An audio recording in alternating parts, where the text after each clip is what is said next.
Good afternoon and welcome to our last noon lecture of the year.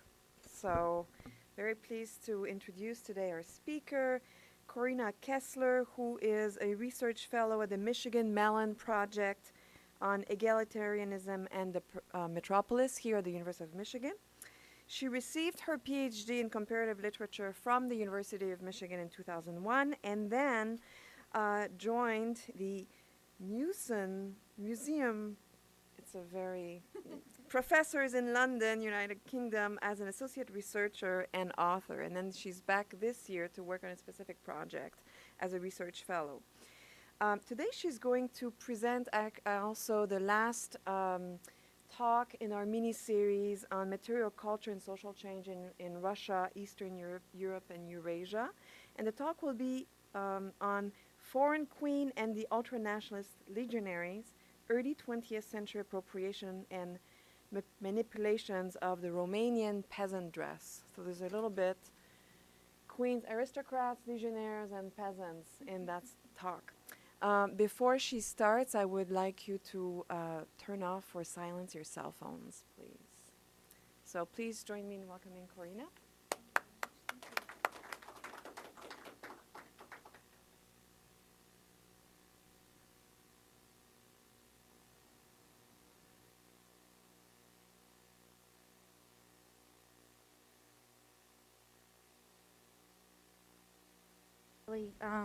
Set up. Can you hear me okay?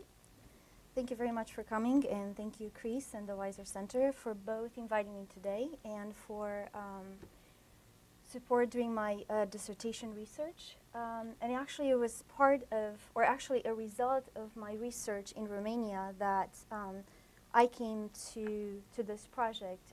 I was invited last year to contribute to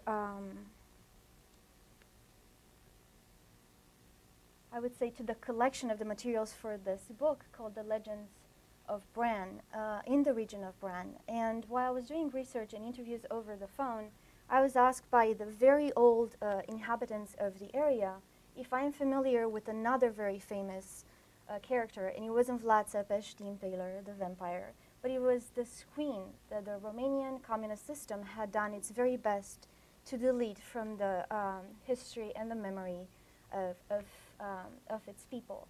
And during my research, I found out that the older people were much more, I would say, interested in talking about how she became one of the Romanians by adopting the very Romanian dress, the peasant dress that most of them were wearing. So I decided that maybe on top of the Legends of Bran research, on top of the Vlad Țepeș research, that I will be investigating her relationship with the peasant dress. So using archival materials and selected literary and propaganda text, this project explored the way the Romanian peasant dress was repurposed into an identity and nation-building tool by several different historical groups. The first part of the project, as I mentioned, will be focused on Queen Mary, whose entire name is Queen Mary Hohenzollern-Sigmaringen, and her choice to wear a Romanian peasant dress for her 1893 marriage to Ferdinand, the future king of Romania, and to favor the same attire during the 1919 Paris Peace Conference and her 1926 visit to the US. And hopefully, if we have a few minutes at the end, we can see her doing so in a clip of the time. The second part of the project showcases the ways the peasant dress and the Orthodox faith were appropriated during the 1920s and 1940s by the ultranationalist, anti-communist, and anti-Semitic Legion of Archangel Michael, or the Iron Guard. The third part will showcase the ways in which the Nicolae Ceausescu communist regime, and this is an additional part of the project, employed the same symbol of the traditional peasant dress to build national identity. The project will conclude with observations on contemporary revivalist and revisionist groups.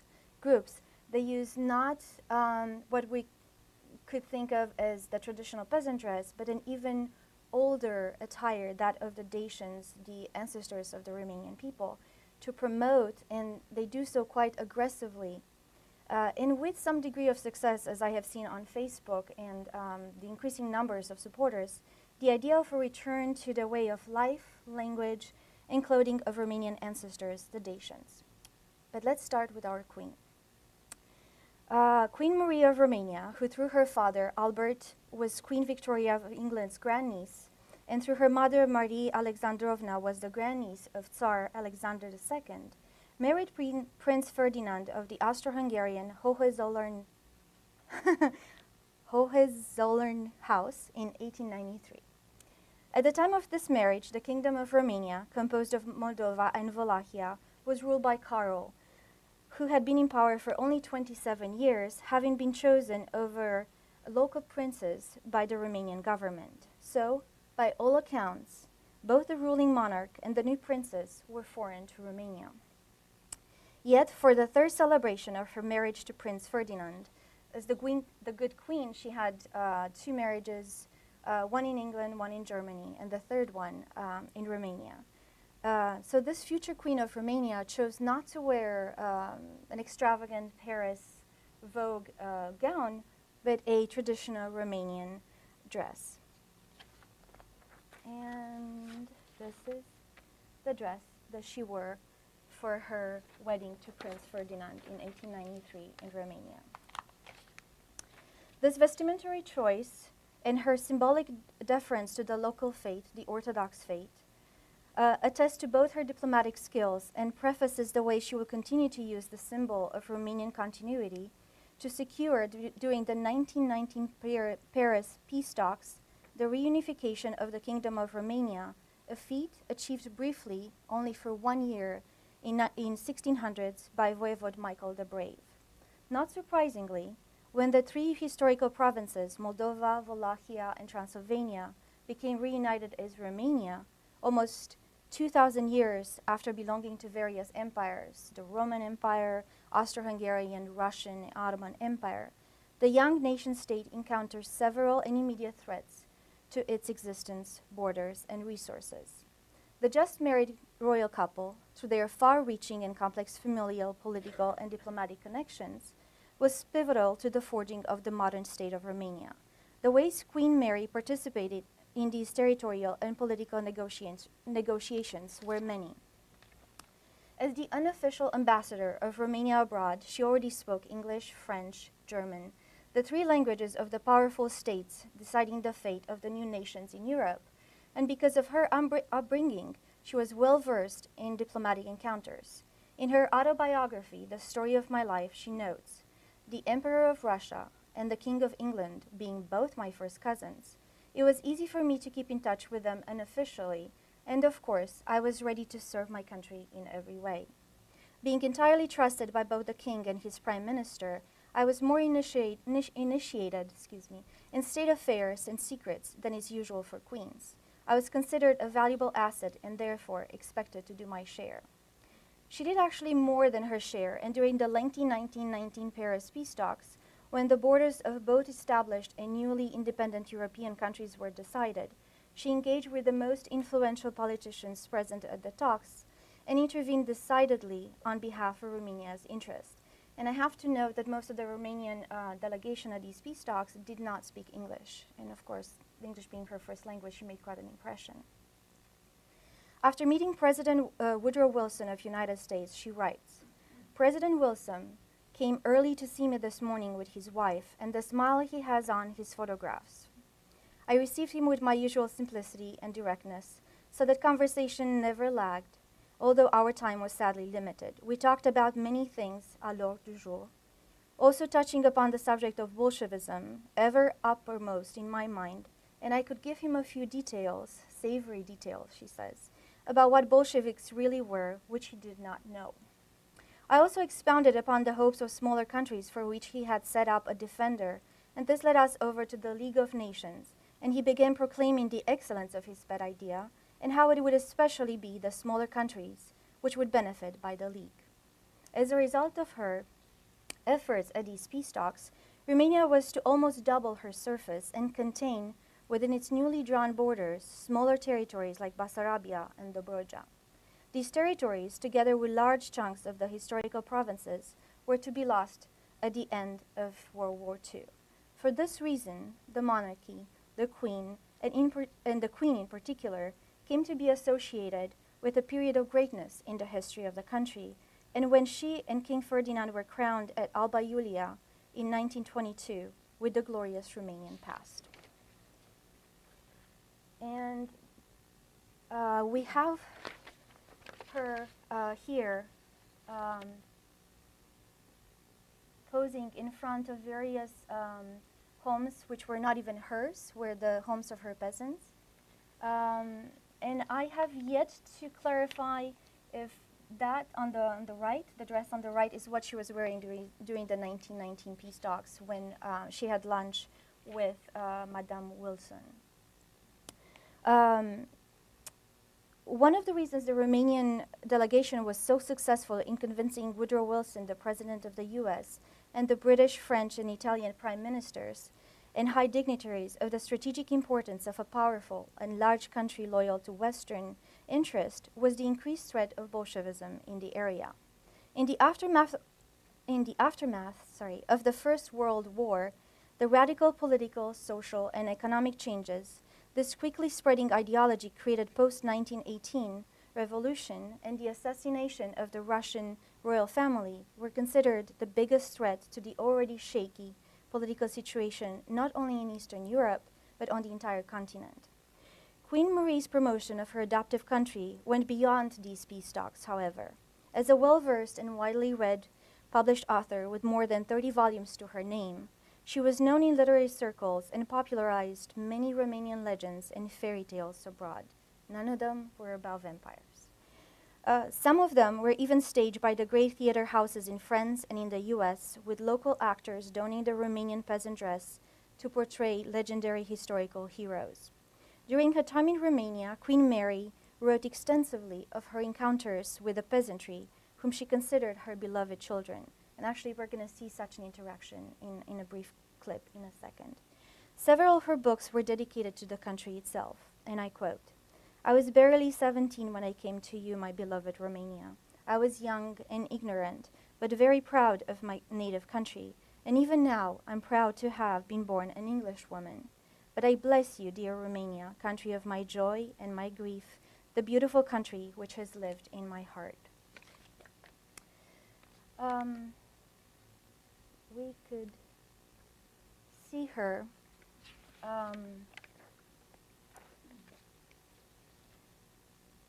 really enjoying posing in this peasant dress. And it's not just the dress itself, it's also the, I would say, the tools. I'm sorry? Yes, thank you very much. The setting, the fountain, the peasant woman going to retrieve water from the fountain for her beloved family. And she does so, I would say, of course in an original way, because the setting and the quality of the photographs are highly superior to what was available to the normal population. But it was something that was actually quite popular at the time. And we see here a very famous painting of the peasant with the water carafe. But of course we see here the difference in the quality of the cloth and the setting is nothing like what the Queen Mary had at her disposal. There were very such choices of royal families to pose as peasants were actually quite popular and common around Europe. She wasn't really the only one who did this. And according to my research, the inspiration for such activities by the royal family were these highly popular sets of postcards of peasants from various countries of Europe posing. So there was like owned the whole collection of European peasants doing so. She also liked to dress her family, her children, in the Romanian peasant dress. And we see her here with Prince Carol, her son, and Prince Nicolae, her second son. And when her Russian and British royal family visited. They were also invited to have a sit down for tea and enjoy the Romanian peasant dress. Of course, probably sewn with the most expensive and the best available fabric out there. As I mentioned, during her reign and that of King Ferdinand, Romania was at its largest, at its greatest. Something that the people of Bran, the very old 90-year-old people I talked to, still reflected back on very fondly. When traveling abroad post the 1922 coronation that I mentioned, she also wore the Romanian peasant dress, not just at the Paris peace talks, but also in the US. She visited in 1926. She met with politicians, members of the European royal houses who lived here, and Romanian immigrants. During the 1920s, she gave numerous interviews and was featured on the front cover of prominent publications, the Time magazine included. During the time she lived in Romania, from 1893 until her death in 1938, Marie Windsor-Hohenzollern, Queen of Greater Romania, used the advantages of her royal birth and her diplomatic connections to promote her adoptive country, of whose traditional costume she was both very fond and expert at appropriating to create a new persona for herself and a symbol for her country abroad. And we're going to leave the picture for a second to see her interacting with the peasants at Bran.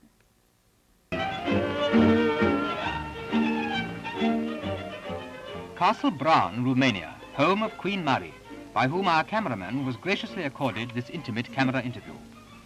Traveller, scholar and stateswoman, Queen Mary, as the world knows, is the mother of the widowed Queen of Yugoslavia. Amidst the trials and sorrows of an ever-changing world, the Queen seeks peace and happiness in the beautiful gardens of this 500-years-old castle. During her stay here, Queen Mary generally adopts the picturesque national costume, which somehow gives added dignity to an already dignified personality. Here are her two favorite horses, Stan and Bran, whom she treats with all the affection of a true horse lover. In her efforts to promote the welfare of her country, Queen Mary became an international figure. Yet never does she look more national than in her own home.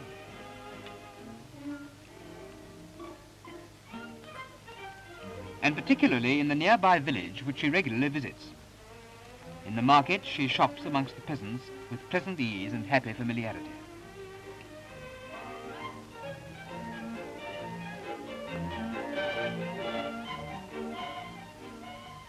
However they think of Mary the Queen, they never forget Mary the Mother. Indeed, it's grandmother now, and it's with such delightful scenes as this that she will always be remembered.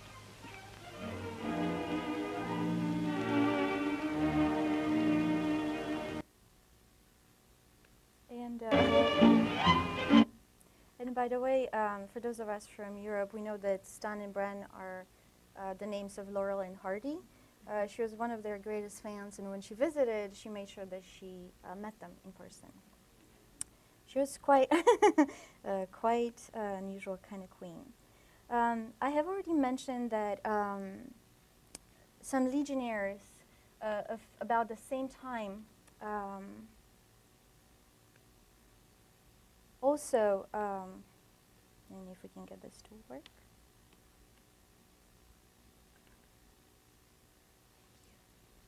Yes. They also appropriated the Romanian peasant dress and used it for their own political purposes. So in this second part, I will talk about the Iron Guard, or the Legion of Archangel Michael, representing the radical right and being very active between 1920s and 1940s.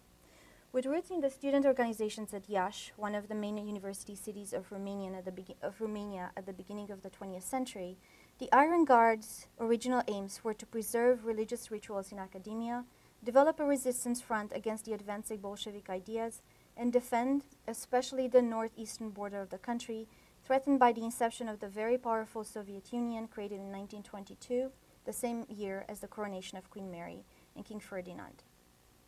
Corneliu Zelea-Codreanu, who will soon be known as the captain, was one of the founders of the Legion and its most influential leaders. Born Corneliu Zelinski of contested Romanian ancestry, he changed his name to Zelia when he became active within the student organization where he was studying law. Besides changing his name to sound more Romanian, Zelinski being a Polish last name, the leader of the violently anti-Semitic ultra-Orthodox Legion used both the national costume and the mythological and legendary associations it carried to assert himself as a visionary politician and a worthy descendant of a long line of Romanian voivodes. Inspired by literary and historical descriptions of both local heroes and by romantic fictional characters, one of my sources told me that he was inspired by the Three Musketeers, he developed his public persona as a leader dressed modestly, employed heavy symbolism and mysticism in his speeches, and the Legion's propaganda, and, quite frequently, rode a white horse to the organization's marches attended by thousands. And I have translated a small passage from a book on the origins of Romanian Iron Guard, untranslated yet, published in Madrid, where a very small portion of the Legion escaped in the 1940s. So Codreanu taught his readers to adorn their hats with peacock feathers, the same way the great Moldovan and Wallachian leaders of old did to set themselves apart, with peacock feathers, which were a distinctive mark of the proto-nationalist rebels and the Haiduks, or the freedom fighters, battling the Hungarians. His tall and distinguished silhouette, dressed in the Romanian national costume, was a sight to behold, a sight that impressed upon the peasants greatly. It was then that Codreanu fully realized the extent of his calling and started being called the Captain by his followers, a name which in Romania means both the military rank and the leader of the Haiduks or militia. Expertly used by Codreanu, his father, whom you also see here, and the other leaders of the Legion, these essential symbols of the Romanian culture appealed to people from all social strata, and soon they began to wear the peasant dress as a uniform and to repeat the same slogans as their captain. We see here 1930s, I would say right before the movement reached its highest. In the later 1930s, it numbered in the 1 million, and that is a huge number considering that the entire population of Romania at that time was about 19 million or so.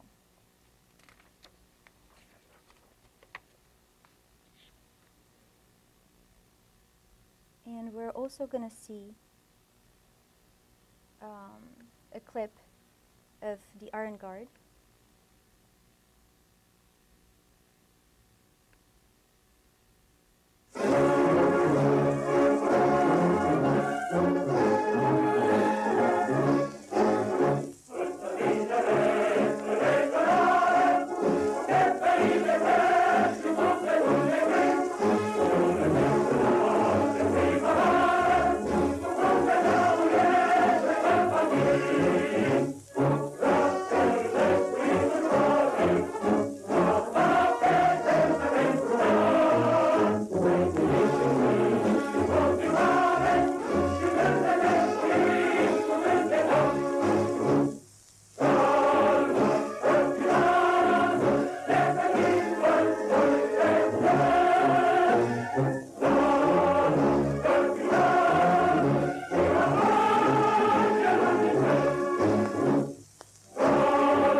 just wanted us to get a feeling of both how many were those who marched on the street and those who actually attended these meetings. And you have noticed were, I would say, just passerbys. There were women, there were children, there were generals of the Romanian army, most of whom were part of the Legion, and also members of the clergy.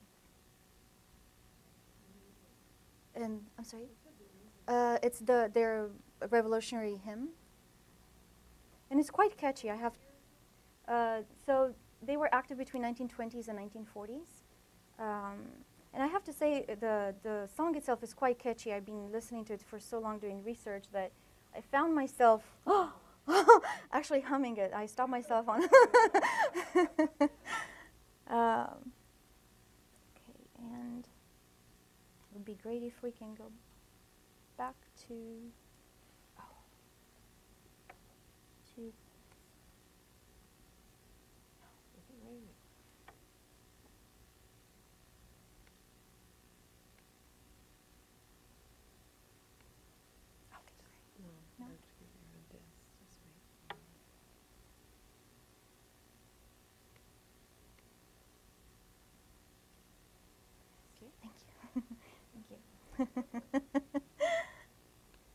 technology, right? And we see him here being saluted by his legionnaires.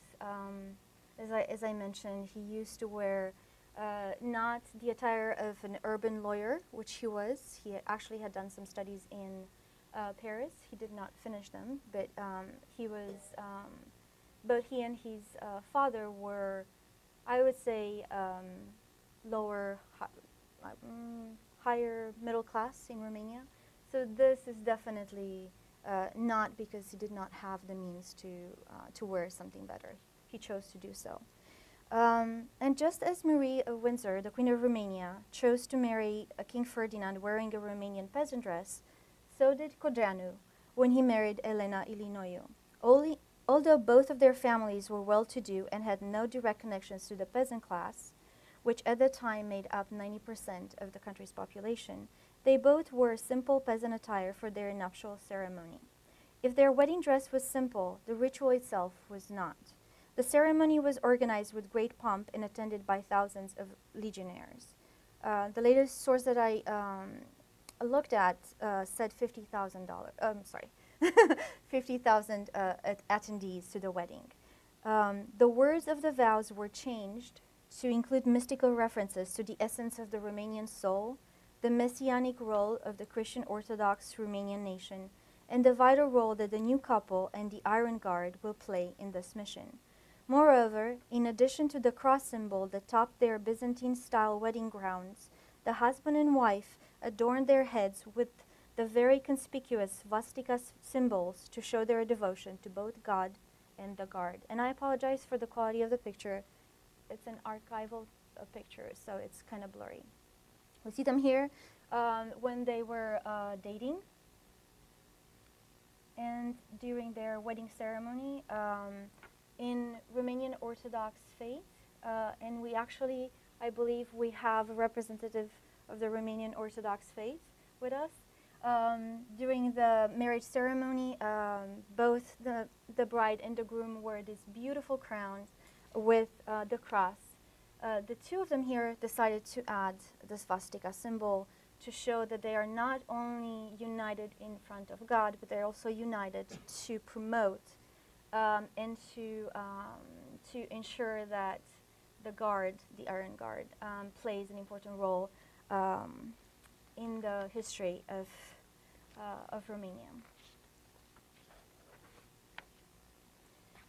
At the time of his death in 1938, of Codreanu's death, he was assassinated, and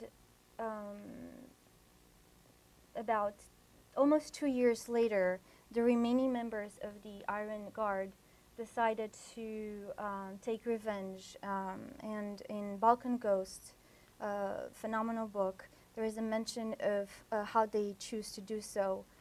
In the middle of the night, they had coordinated attacks on about 200 Jews living in Bucharest, and they were taken to the slaughterhouse and dismembered just like the animals usually being processed over there.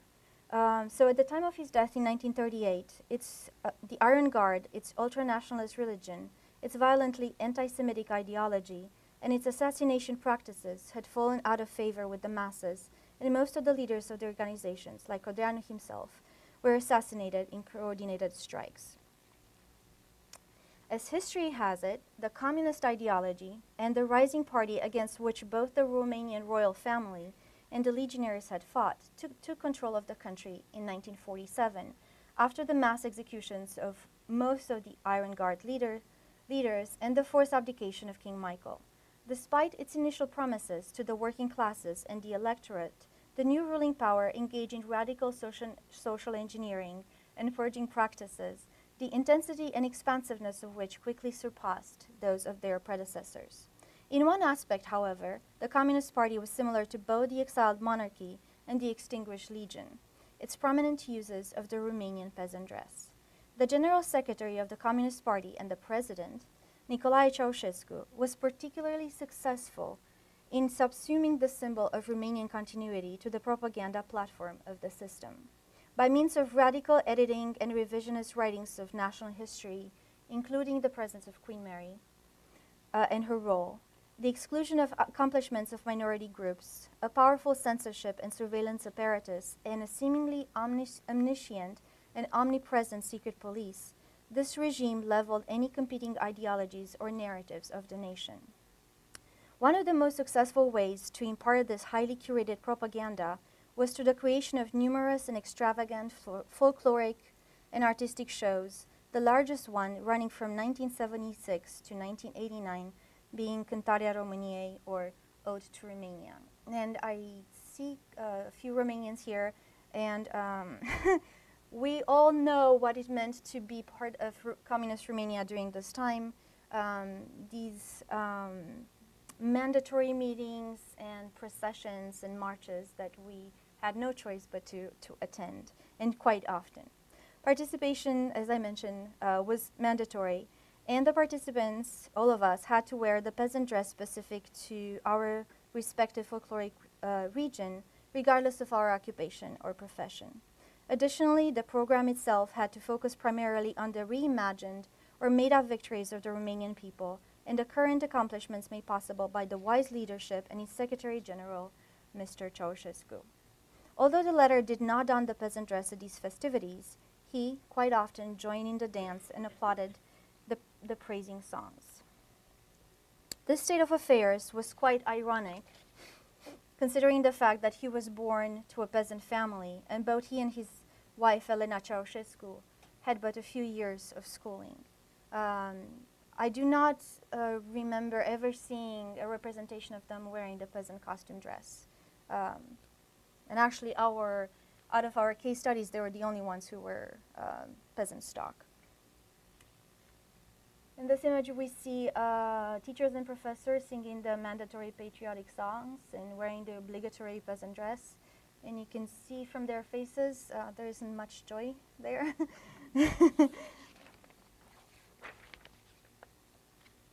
And we're going to try this one more time.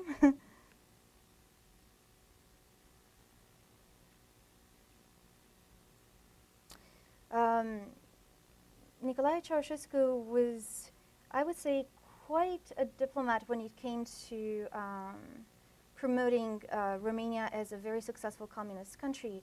And he organized numerous international festivals. And we're going to take a look at an international folk festival in Bucharest, 1969.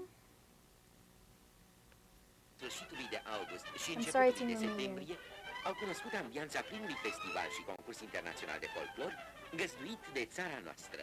Vă prezentăm parada portului popular, veritabil fluviu de frumusețe revărsat duminica trecută pe bulevardele capitalei. S-au prins în cortegiul sărbătoresc oaspeți din 15 țări participanți la festival, mesageri ai artei, bucuriei de viață și fanteziei creatoare a popoarelor.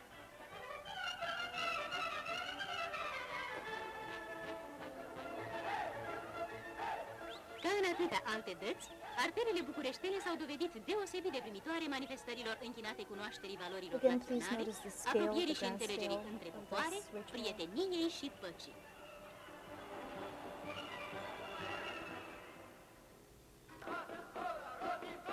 În capitală a avut loc în prezența conducătorilor de partid și de stat spectacolul festival formațiilor premiate și laureate la primul festival și concurs internațional de folclor România 69.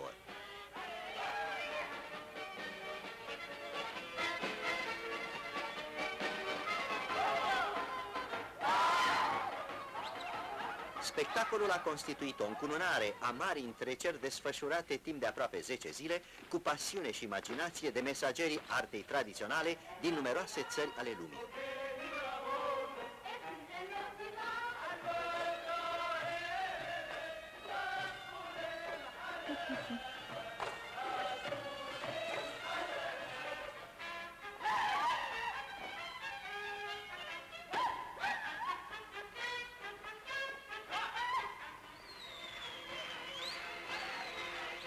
În încheiere, interpreții tuturor ansamblurilor s-au prins în hora prieteniei, simbol al sentimentelor ce au călăuzit întregul festival și concurs internațional de folclor. Participant countries participated in this dance of friendship, while being very proud of their own individual cultures.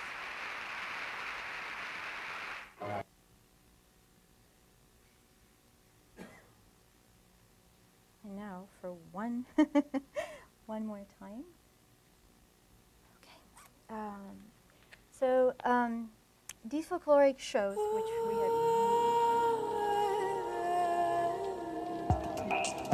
we don't want the belly dancer. We don't want the belly dancer.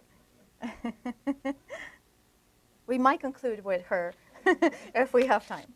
So, not the belly dancer, but the folkloric shows which we saw a clip of were vital in the creation of the national communist state and its identity, and were in no small measure responsible for supporting and maintaining the dictator and his regime in power for over 25 years. Why are these things important to study? Something as simple as the peasant dress and the way it is used. I would say that understanding these early 20th century identity and national building instances via appropriations and manipulations of the peasant dress is particularly important when investigating emergent revivalist and ultranationalist movements in present-day Romania. Here, I will focus only on the most popular ones with a great following on social media like Facebook, and will focus on its uses by political figures and parties in a future revision. Among the groups on Facebook, the Eternal Dacian or DAC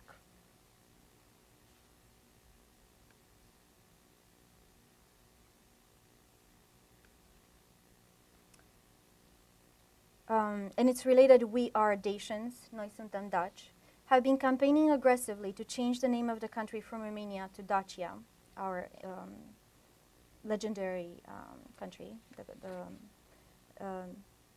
the one that the Romans called Dacia Felix.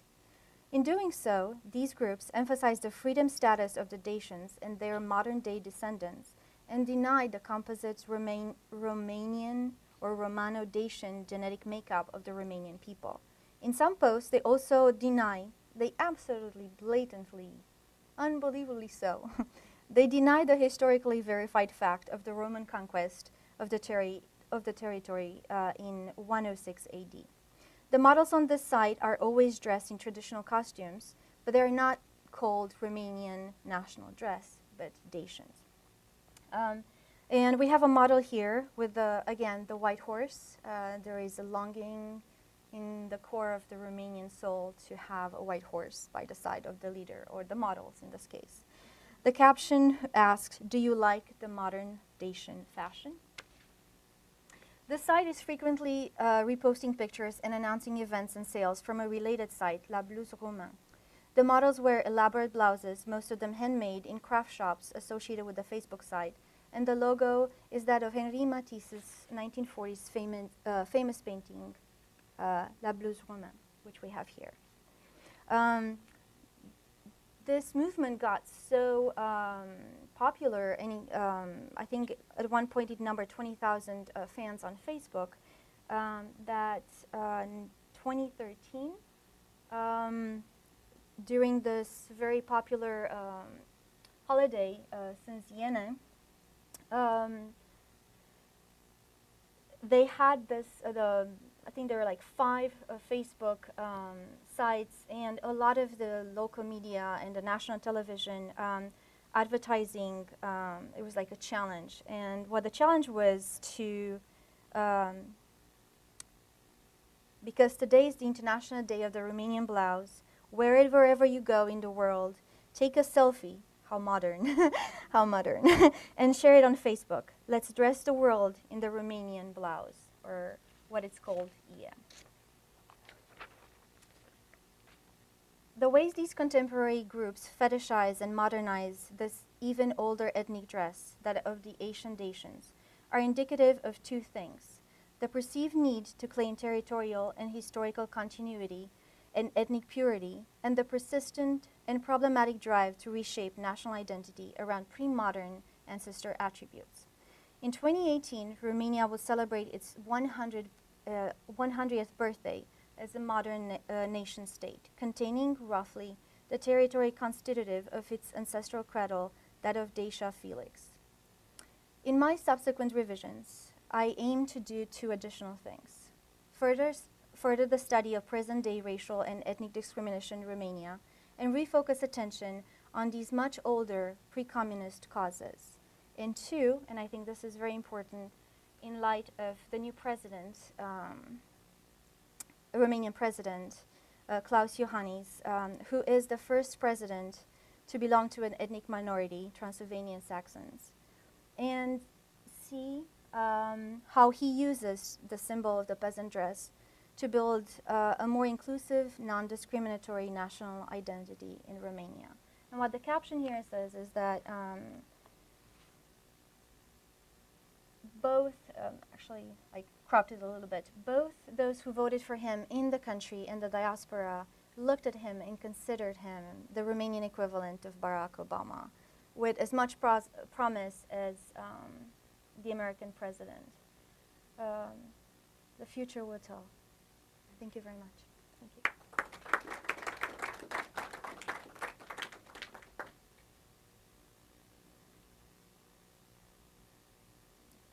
Yes. Now, I have mentioned in the comments, I'll start with the comments concerning this divine God march. Is this what I'm important? I'm sure that, the people who were marching of this, making this movement, they probably have seen Loni Riefenstahl's The Triumph of the Village. Which is something else. Yes. Well, I also hear Bandiera Rossa, what in this music, when listening to this music, how this Bandiera Rossa march comes to life.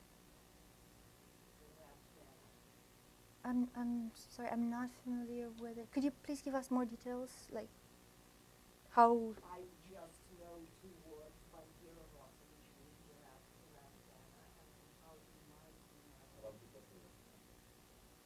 Italian communists. The Italian Okay, communists. okay. Well, but my question concerns, these legionaries. Well, we could really say that this is the peasant dress they're wearing. Well, I can understand the good message is Queen Mary wearing this dress. It's true that he makes. But for a male to wear this national dress, for a modern male, I think would be very rare. So are they really appropriating what is called the peasant dress, or do they somehow point that this is the dress of the Romanian aristocracy? Yeah, but, nobility. So are they saying it's class as well, or do they say clearly that it's That's a very good question, and it was actually something that was brought up in January when I presented this in Warsaw. My understanding is that they appropriated it to seem to belong to the peasant class, which at the time was 90%, as I mentioned, of the country's population. The Romanian aristocracy was not one to don the costume. Most of them were educated in the West, in France, in Germany, in England, and they brought back, I would say, the modern fashion of those countries. So in him doing so, wearing that very simple garb, he was also trying to emphasize the fact that he is Romanian. Although, as I mentioned, his ancestry is contested. The name he was born with, Zelinsky, is not Romanian. So he changed that. Zelia in Romanian means someone who is very brave. So we went from Zelinsky, a name which any Romanian and all of us here recognize as being Polish, to Zelia, which is very, I would say, heavy Romanian.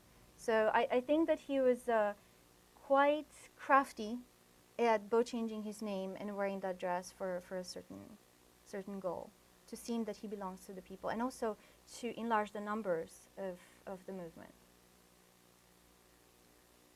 Yes? I was just wondering, I mean, because you use peasant, but the term peasant in English, and that goes back to your question, but actually what they're doing is the people. And the people, 90% of them were peasants, right? So in Polish it's ludowe.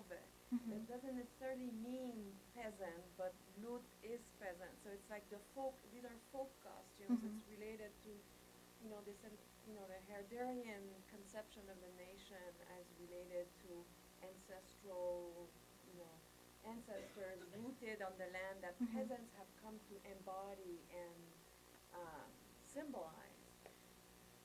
So I'm curious about the word in Romanian. Was that really peasant or the people? Or because in Polish it would not, you don't call those chłopskie stroje, you call them ludowe stroje. And even, peasants on a daily basis are not wearing that either. The versions are those that are worn by peasants at rare occasions, wedding, etc., because they're very costly. So I'm just wondering if there's an issue of translation there, if they were playing on the terms peasant, people, nation, and perhaps even as you go from the Queen to the Iron Guard to Ceausescu to now, how by using that dress, those clothes are actually playing. The material might be the same, but the symbols and associations with it are changing through time.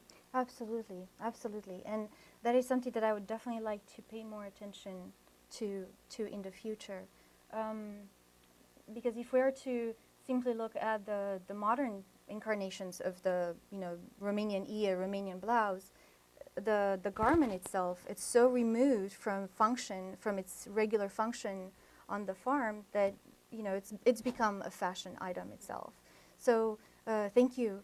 That's a very good comment. I definitely need to find out exactly how this one garment can be appropriated and changed, and I would say, if I'm not being redundant, a little clothed in these different meanings to serve different groups throughout time. And I'm sorry, Tatiana, you had your hand up before? Okay. You presented us three excellent cases how peasant dresses were used and misused, rather, I would say, and generally how peasant culture, I would say, also a peasant ignorance was misused in Romania. And somehow didn't answer, what is connecting those three cases, starting with the Queen and ending up with Ceausescu. Let me just present some of my thoughts, and of course, I would be curious how you answer those questions. The identification with peasant and peasant culture, in my view, was simply the way how to finalize the nation building. All those countries, of course, in terms of complete homogenization of those countries, and the result of it was ethnicization of public schools, total ethnicization, and marginalization of previously dominant urban cultures, and destruction of those urban cultures which were not affiliated with the rural culture at all, actually. And there was such animosities that, the bourgeois element simply lost completely. and that's why all these countries are still referred by some as Ruritania.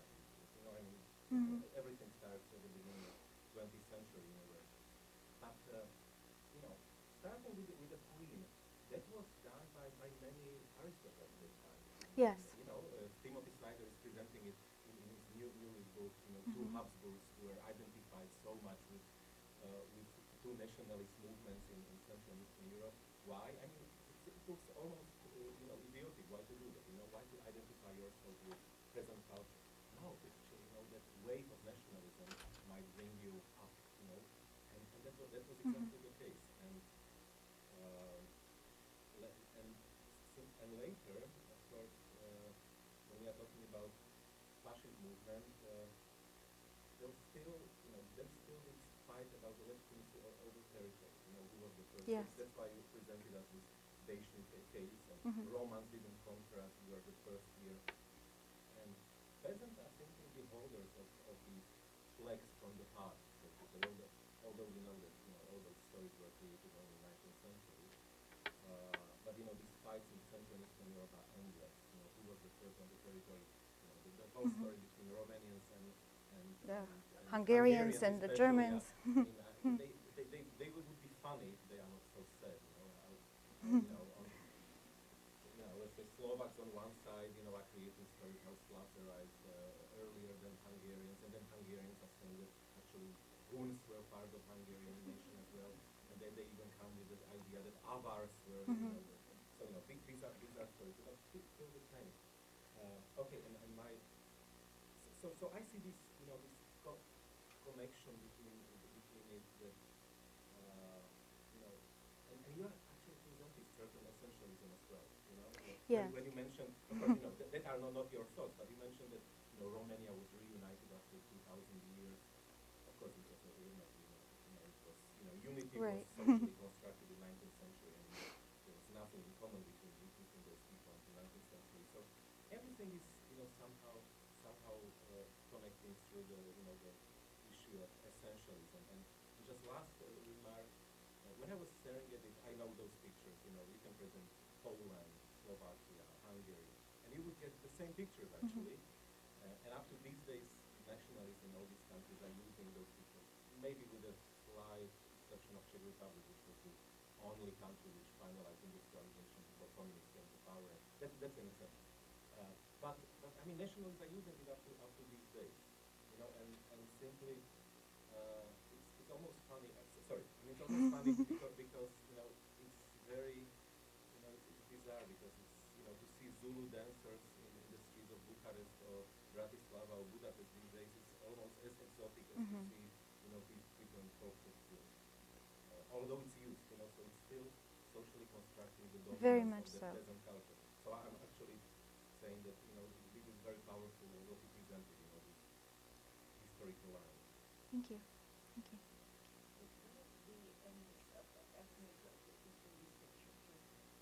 Quickly, because we have several other people who have their hands. Yes, I'm sorry. So what we're looking here, it's the newly elected Romanian president.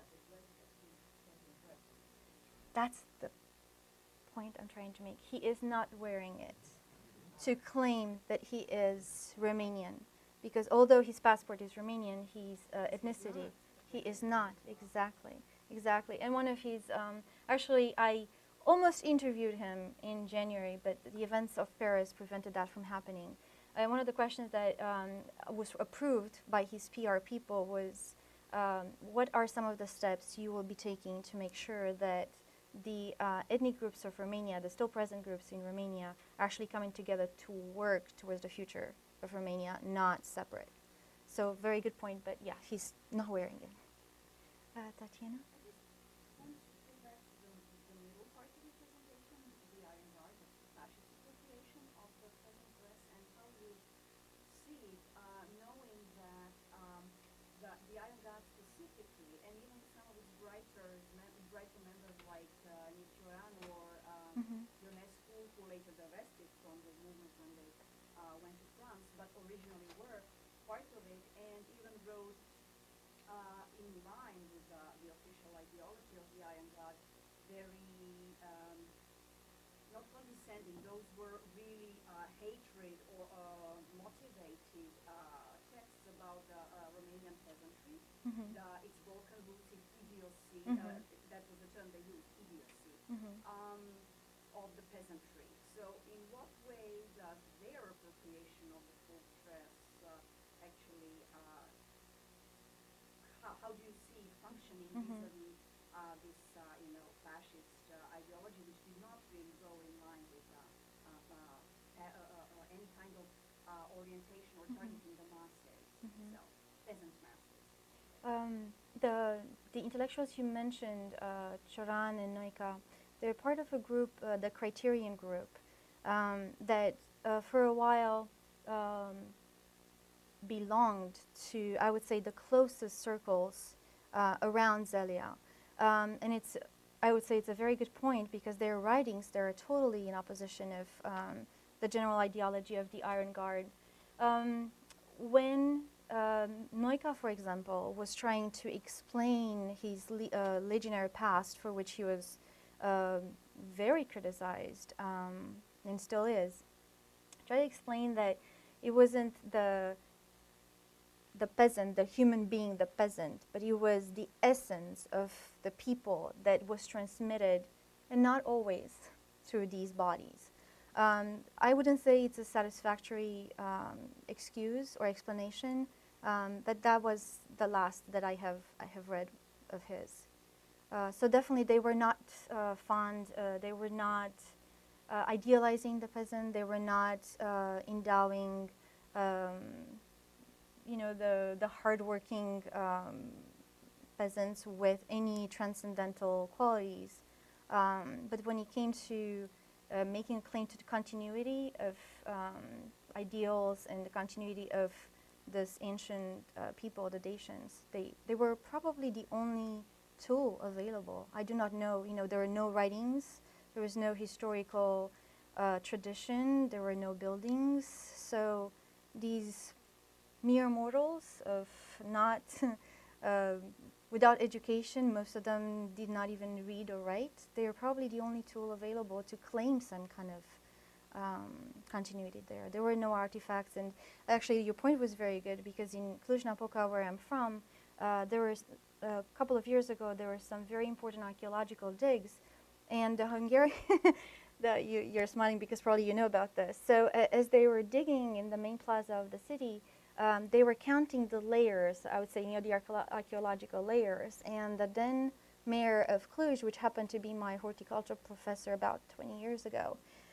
decided that, you know what, no, the Hungarian layer is underneath the Romanian layer. That's terrible. Let's cover this. So just, rush job, they actually covered the excavations just to, erase that one proof of some kind of, continuous history of these cohabiting groups in Cluj. So it's tragicomic, I would say. Yes, Ramona? One quick question and one information. Peasant dress. What peasant dress? From what region? Because before the 1918,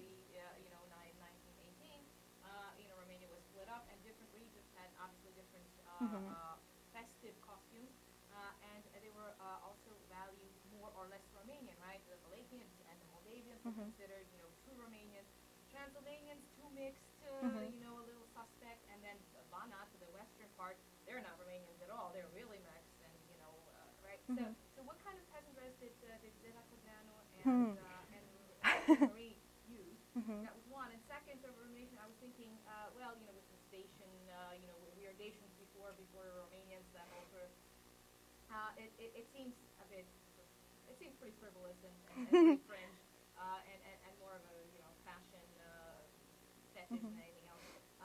But I was thinking, okay, well, what about other nationalisms outside of Europe? And of course, what comes to mind now with all the news, ISIL, right? I wonder, how is dress used? Is dress used by nationalist movements outside of Europe in similar ways or not? Because this may be taking the project way far out, and Actually, it's not.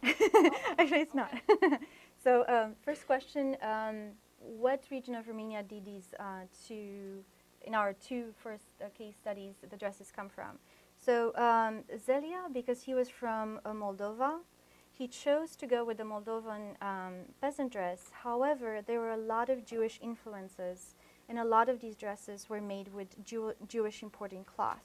As he was very anti-Semitic, and so was the legion he was leading over, I don't know if you have noticed, it was a very simple, very simple kind of garb. So what I have found, exactly. So what I have found is that he's actually simplified that, to take any potentially identifiable Jewish influence from the dress. So there was no cloth that was imported by Jewish store. There was no tailor-made dresses that were made in a Jewish store. He was definitely very adamant about that. When it comes to Queen Mary, as I have mentioned, she had the means to use, I would say, probably Istanbul and Oriental high-quality fabric to create her costumes. I would say they are a million times much more beautiful and much more elegant, and of course dysfunctional. They cannot be, you cannot work in something like this other than pose with the water carafe by the fountain.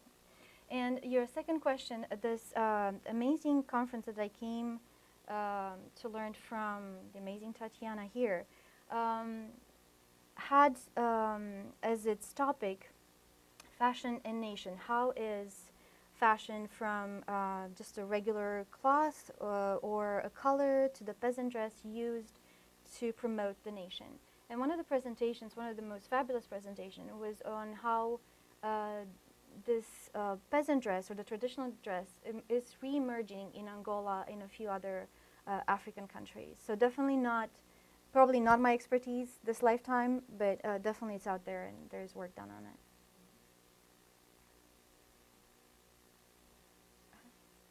I wondered if you could, for those of us who are a little less aware of all these things, I wondered if you could touch a little bit on basically, once Queen Marie had done this thing, kind of made it a thing, did just basically peasant dress become in some ways the stand-in for I represent the people? And then what was the relationship between the monarchy and the Iron Guard in that period? And does the contrast in the way that they're doing dress demonstrate strong conflict, or is it they're both doing dress, so they're both there? I mean, and then of course, so the communists then come in and they have to appropriate it. So would you view it as then it just becomes, well, this is shorthand for legitimate Romanians, as a legitimate Romanian, representation of the people? And if that's not still true now, what happens? So I would say they're definitely in competition for political power. I would say the three cases that I looked at, and that was one of the reasons that I actually expanded into covering a little bit of the Ceausescu period as well, were vying for political power at that time. It so happened that the monarch was forced to abdicate. The Iron Guard leaders were assassinated in coordinated attacks, and the communist system came to power in 1947. So I would say there was a competition how to use this to extract the people who are wearing the peasant dress like the monarchs do or like the Iron Guards do to come to our ranks, those of the Communist Party. And post-1989, when the communist system we killed the president, so I couldn't see that. Overthrown, thank you very much. That's a more appropriate term. It didn't fail, we just did away with it in the present. It failed, absolutely on many levels. The following period was one of rampant corruption, when I would say that not much national building was being done, as much as those in power appropriating as much of the means as possible.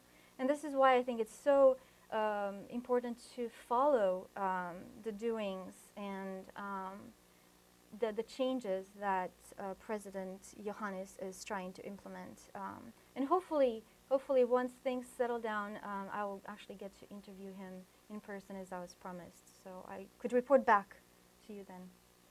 I think it's interesting though that he's not, also I want to know what you mean by center-right, because it's, if it's, you mean economically, if he's a conservative, because usually in Eastern Europe, you say center-right and also have connotation of ethnic nationalists, whereas now you have a member of an ethnic minority being elected, which is quite surprising, actually. But like the Queen, he's not an ethnic Romanian.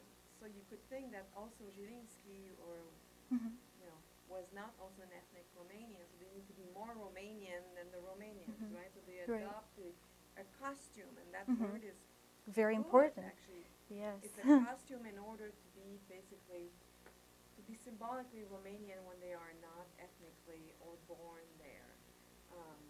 So that might be, you know, then the civic nationalism where even a non-ethnic Romanian can be Romanian because he's a Romanian citizen, etc. So there's something that you can play. And Stephen Zielinski, you know, the fact that he's purging the costume from Jewish elements, you know, he could be, are there rumors that he had Jewish roots, you know, that he goes after Jews so much? Yes, there are. Lots of kind of interesting issues there to...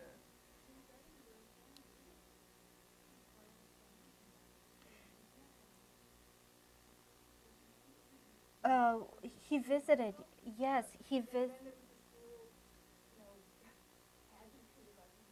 Yes, yes.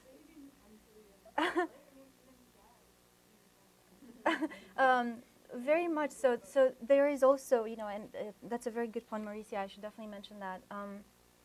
In addition to all of the things that I mentioned on Facebook, social media, and other, the Iron Guard has a pretty fast-growing fanship. They have a presence on Facebook. They're very active in Spain, where actually, as I mentioned, the remaining leaders fled when most of them were assassinated.